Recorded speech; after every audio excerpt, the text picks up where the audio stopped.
Hey guys, Marvel Fan 45 here, and today we'll be reviewing A Clockwork Orange, released in 1971 and directed by Stanley Kubrick and starring Malcolm McDowell. The film follows a boy who just does horrible things with his friends, and one day his friends turn on him because he's basically just being too bossy, and he gets into prison.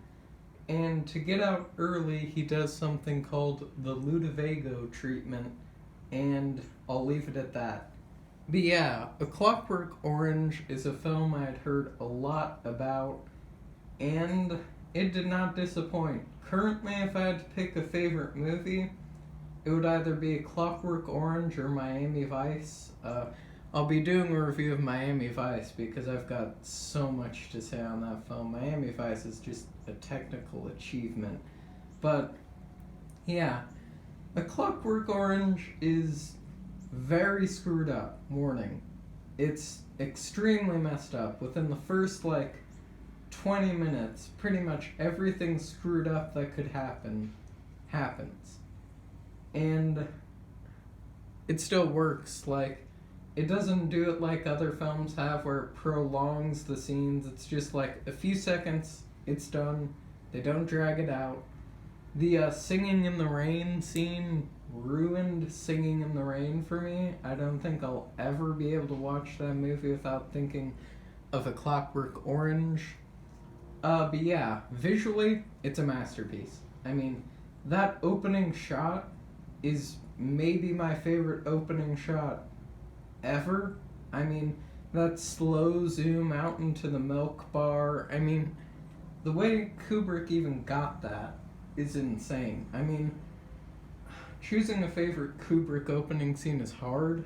I would probably actually go Eyes Wide Shut for my favorite Kubrick opening scene. But then the next shot after that, the shot of the old man in the alleyway, and the way he makes the blues pop out when they're walking towards him. And then the Ludovico treatment. That shot is one of the most just painful looking shots I've seen. And then the scene at the house that they break into is just amazing looking. The first house they break into, not the second one, is just amazing. I mean, it's just so aesthetically good looking, it's insane.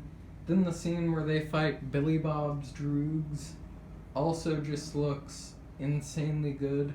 Then that final shot, that has to be one of the most perfect final shots I've ever seen.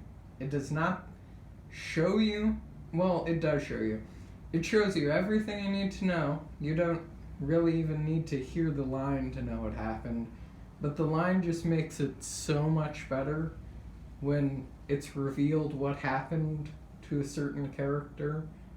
And then that final line too is just haunting.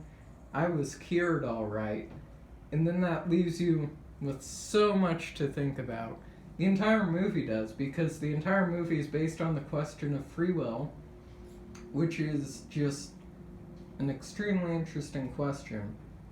But yeah, visually, it's a masterpiece. Story-wise, it's a masterpiece. It's, again, focused completely on morally questioning, which is the stuff I love, and this has it in spades.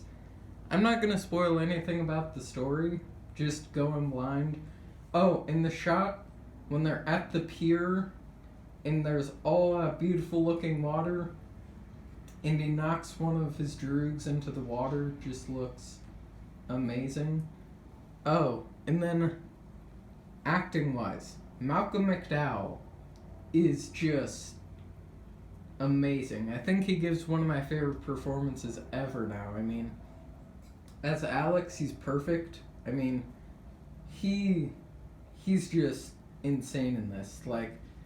There isn't a scene where he doesn't have control of his character. But yeah, acting-wise, everyone does great. Malcolm McDowell definitely being the standout.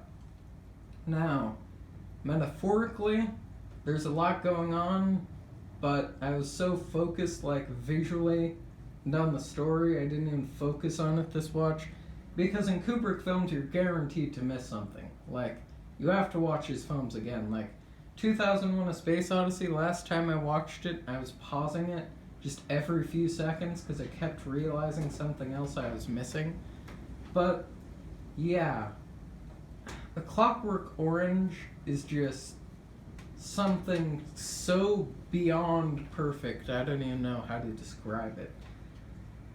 If I had to pick a favorite film again right now, if someone walked up to me on the street and asked me right now what my favorite film is, I would either say A Clockwork Orange or Miami Vice, which are two completely different films. But A Clockwork Orange is one of the few films I would consider perfect. I need to watch it again.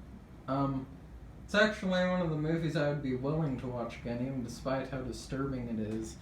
But, yeah, Clockwork Orange. Quick thing about my rating scale before we continue. So, the reason I'm confident in all my ratings and I'm confident I don't give out tons of 5-star... I do give out tons of 5 stars, but they're all regimented.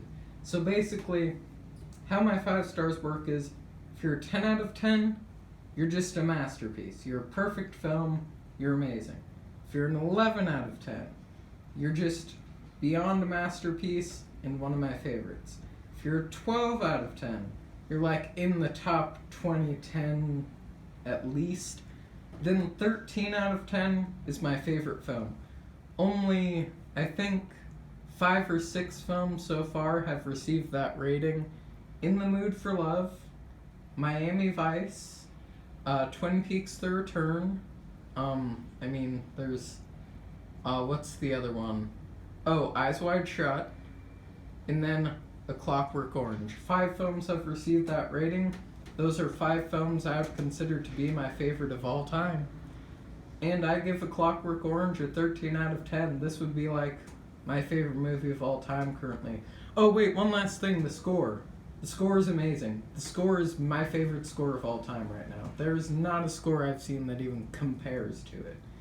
And then the use of Beethoven is perfect. It makes the entire first act just feel like this epic rush.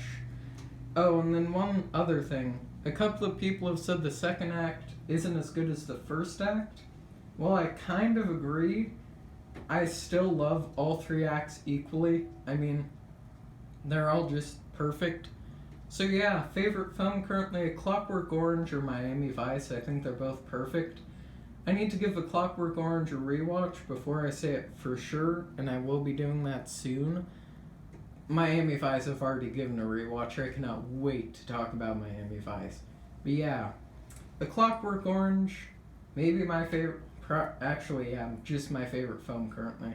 13 out of 10. Beyond perfect, beyond anything I've ever seen. Oh, and I've started the book too, I can't wait. And I got the book for Hitchcock's Rebecca, so once I read it, I'll be rewatching the Hitchcock film and watching the new film so I can review it. So yeah, stay safe, stay quarantined, and have a good day. And please, please watch this film. Unless you're not really used to brutal films, then do not watch this at all.